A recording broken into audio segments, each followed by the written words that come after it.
Hello everyone and welcome back to the channel. Today I'm going to be going over a topic that I get asked time and time and again in recruitment from candidates out there, which is, Dan, should I go down the contracting route, or Dan, should I go down the permanent route?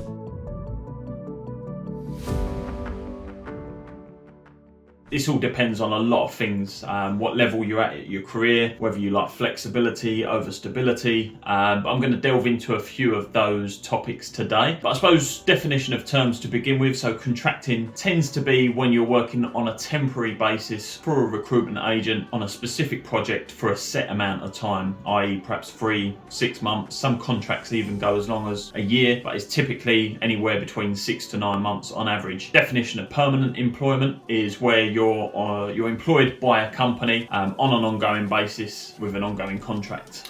So that's the definitions there straight away. So the pros and cons of contracting to begin with. So the pros are definitely flexibility. So with contracting, you get a bit more flexibility to do as many hours as you wish. It's obviously up to you how many hours you do, because effectively you're self-employed. So if you only want to do 25 hours one week and then you want to bang in 50 hours the next, then that's completely your choice. Whereas with permanent, obviously you're on an employment contract with that company to do a set amount of hours per week. So that's the first benefit, I'd say, to contracting.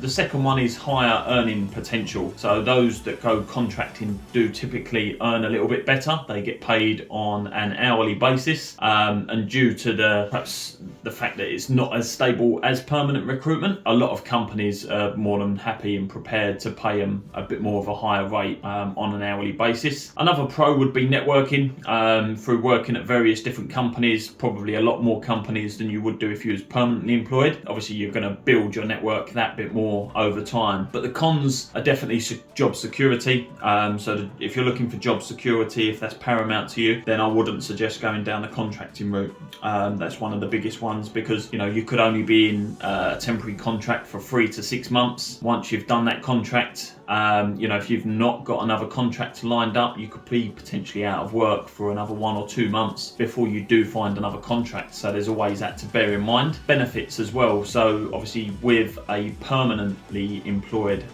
engineer, for instance, in my market, obviously you get access to the company's benefits scheme. So they might have private health insurance, dental care, eye examinations, cycle to work scheme, lots of different benefits that you just won't get access to as a contractor. So bear that in mind as well. So now we're going to go over the pros and the cons of permanent employment.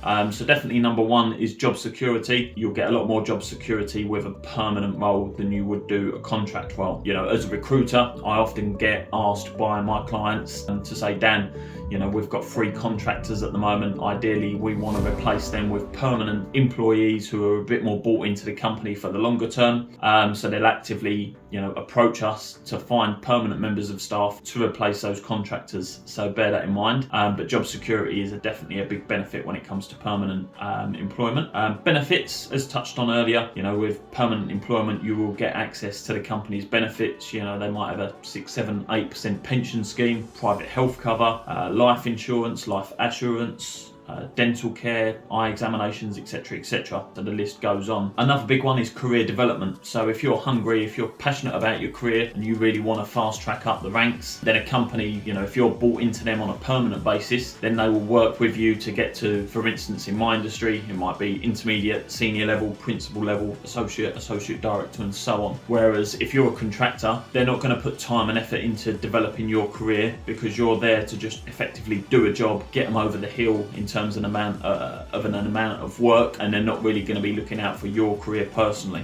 So bear that in mind. So that's another big pro when it comes to permanent. Another big one in terms of the cons, so limited flexibility. Although this has got better post-COVID, a lot of companies now, even with their permanent members of staff, they are a bit more flexible. So they will let you work from home a couple of days a week. There'll be a bit of flexibility in terms of core hours, but effectively you will still have to do a certain amount of hours per week. So it might be 37.5, might be 40, might be 45, but you will be expected to do those hours, whereas a contractor can choose how many hours they wish to do to a certain extent. Another con of the permanent route is the salary growth. It might not come as quick as fast as a contractor. Obviously, contractors are paid by the hour. Obviously, permanent members of staff are paid on a yearly basis, so an annual salary. So just have that in mind. But in terms of what I'm seeing in the market right now, the best route that I would certainly recommend is the permanent route, just because the amount of demand that we have on a permanent basis is much higher compared to contracting positions. It was different pre-COVID, but since COVID, there's a lot of backlog, there's a lot of work to be done, and clients are predominantly looking for people on a permanent basis. So I'd say the majority of roles we have on at the moment is probably 95% permanent led, and probably only 5% of our roles are contract. So just bear that in mind. But key considerations when making a decision, you've got to think what's right for you. You've got to put your personal priorities first. So, assessing what matters first. Does it, are you big on benefits? Are you big on stability? If so, you want to go down the permanent route. Otherwise, are you bigger on perhaps a higher hourly income, and where you can be a bit more flexible with the hours you choose and wish to work? If that's more important, and you probably want to go down the contractor route.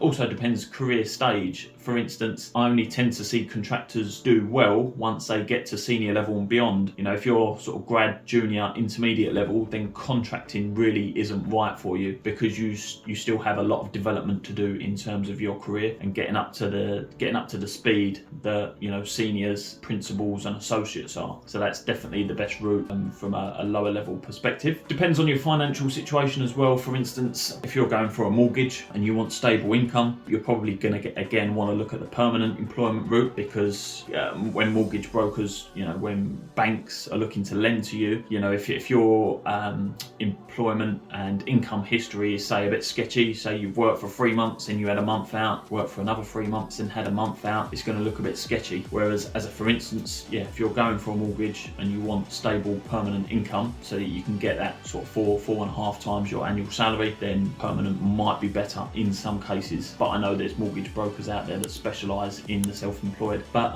it all depends on your current situation. So hope some of this info has helped today.